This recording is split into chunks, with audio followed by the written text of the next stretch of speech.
as we wrap this up today. We've heard a lot. Mr. Sauer, what you just said was extraordinary, and I wish every American could watch that clip because you summarized it so well. I thank the gentlelady for giving you the opportunity.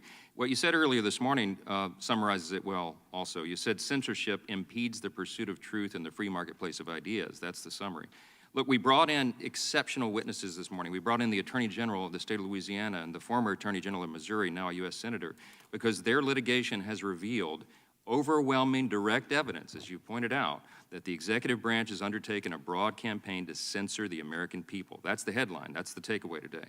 Rather than one-off instances of censorship and coordination between federal agencies and the private sector, your case has revealed how federal agencies and officials have taken a whole-of-government approach to censoring online speech about topics that they think are disfavored.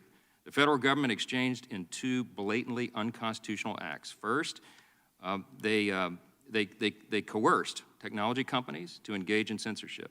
They did this in a number of ways, and at least 20 officials in the White House itself were involved. Then the federal government colluded with the big tech companies and others to censor content.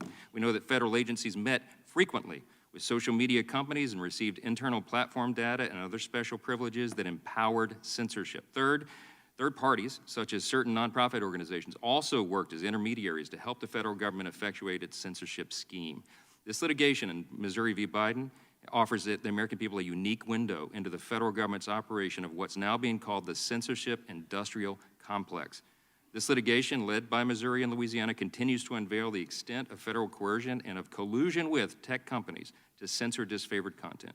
Of course, the censors have been wrong time and time again, but that's not the point here. The point we're trying to make is that the U.S. government is pressuring these platforms, which nearly every American uses every day, to censor speech. And whether you agree with the speech that's being shared or not, that doesn't matter. The only thing that matters is these actions are wrong and they have to be stopped. We have to protect the First Amendment and the free exchange of ideas.